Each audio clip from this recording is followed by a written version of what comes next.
So although your total testosterone may be normal or may even be high, which is actually quite common, the free portion is the portion which is bioavailable, which can act on tissue.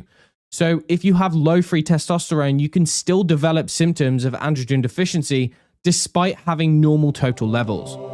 The most common reason for low free testosterone levels is elevated sex hormone binding globulin.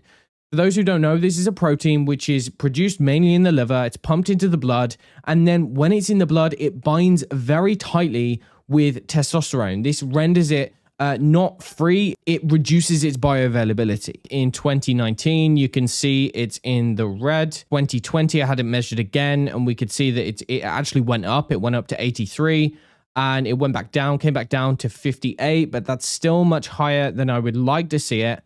And what I can fortunately say now is the last time I had this checked, which was June 2022, you can see it's come back down. It's come down to 48, which is the best it's been in several years. Basically, I found a way to bring down sex hormone binding globulin, and it's really simple. For what it's worth, there's several potential causes for elevated sex hormone binding globulin. Let's just say that I had gone through many websites online, had looked at many of the risk factors, and I tried as many things as possible. Quite simply, none of it worked. The only way that I could find the solution that worked for me was by going directly to the scientific literature and reading through. It turned out that the solution which helped me bring down my levels was fixing iron overload. So iron is one of those dietary minerals with a really high toxic potential if it's found in too high amounts, or if the body can't process it really well. So men are they're at much greater risk for iron accumulation or iron overload disorders simply because we don't menstruate, we don't lose iron. This is particularly relevant for males who eat animal-based or a diet which is very high in organ meat or red meat, if they eat from cast iron pans, or alternatively, if you have any of the genetic variations which might predispose you towards hyperabsorption of iron, such as found in hemochromatosis. It's well known that iron overload will lead to a progressive decline in testosterone, and this is thought to occur both at the level of the brain and the testes. So there's profound oxidative stress that leads to this kind of hyper-inflammatory environment where the testicles become damaged. They literally lose the ability to make testosterone. There's lots of other stuff that goes on, but it's also known now that iron overload in the liver can also elevate SHBG. It can be one of the things that causes unexplained high sex hormone binding globulin levels. But he actually had high testosterone levels.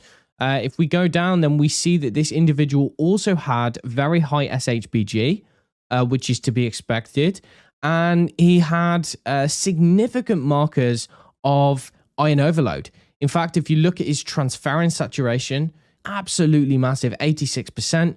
His ferritin was above 1,000. His gamma GT, which is a marker of liver dysfunction, was 167.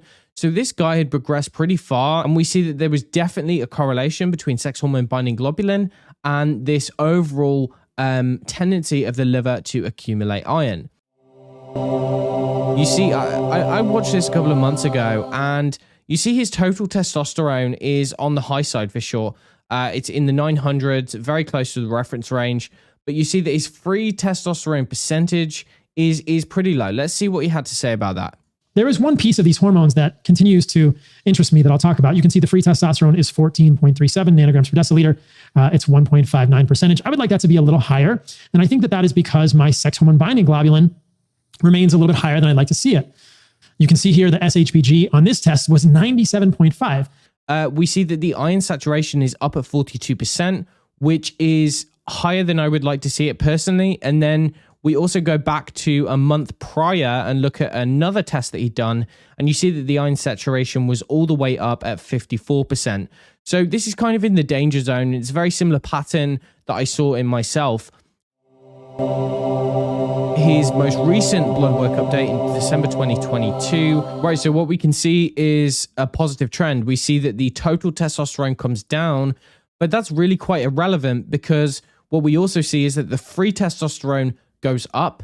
The iron saturation, coincidentally, has gone down, And then if we look at the sex hormone binding globulin, well, that has also gone down significantly. Remember, it was up at 97 and it's gone down to 69. So let's listen to what Paul actually, how he managed to achieve this. And for the majority of the time since the last blood draw in August, I've actually been doing phlebotomy. So I've been going to a practitioner who will just take my blood and then we just give it to plants or throw it out. So essentially bleeding out of my vein. I'm doing about 200 cc's of blood every 3 to 4 weeks. Now, I don't have hemochromatosis, but if you look at my blood work, and I'll go back to that in a moment, my ferritin was creeping up, my iron saturation was creeping up, and my transferrin saturation was creeping up.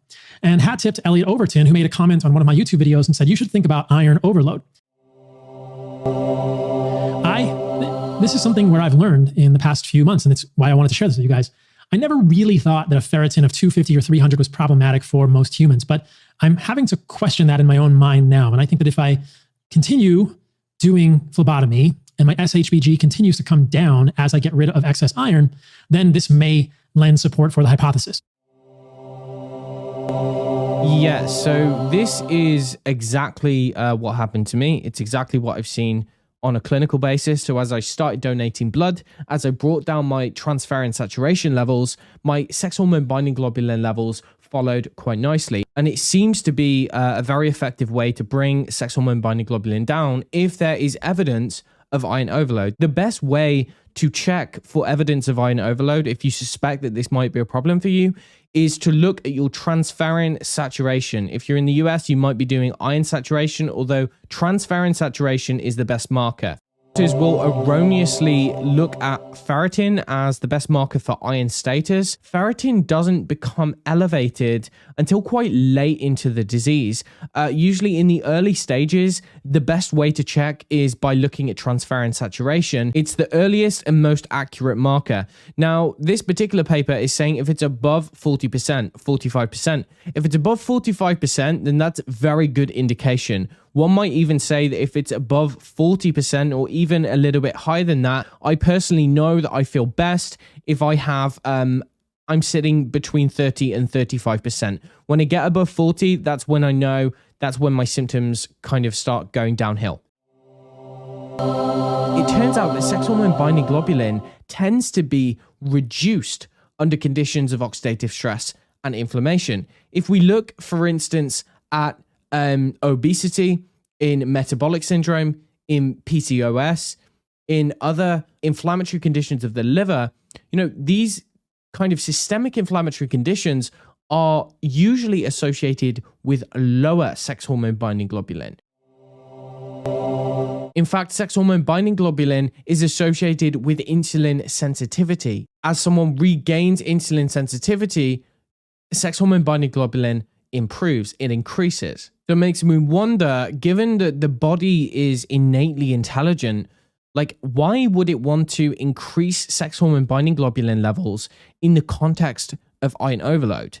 This particular case study was looking at a case of hemochromatosis, which was unmasked by testosterone replacement therapy. He developed erythrocytosis. It's well known that people who take testosterone replacement or anabolic steroids can develop high hematocrit, basically a thickness or higher viscosity of the blood.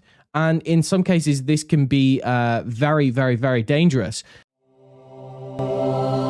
And so this is one of the reasons why people who do take anabolic steroids or do take testosterone generally need to measure their blood parameters, because they can develop too many red blood cells. The blood can get too thick. Well, the same thing can happen with hemochromatosis. In fact, elevated hemoglobin, elevated hematocrit is quite common when it comes to people who have hemochromatosis. You see, if you have too much iron, then that can be a signal for erythropoiesis, which is basically the development and maturation of red blood cells. Testosterone can do the same thing. So when you add up the effect of high testosterone along with high iron, that is potentially going to lead to a situation where you're producing too many red blood cells, hematocrit gets too high, your blood gets too thick, and you develop circulatory failure. If the body senses that there is some degree or the initial steps of iron overload, then it might adapt to that in a way as to reduce free testosterone levels so that you don't get the additional or the added effect of both extra iron and high testosterone on blood cell production.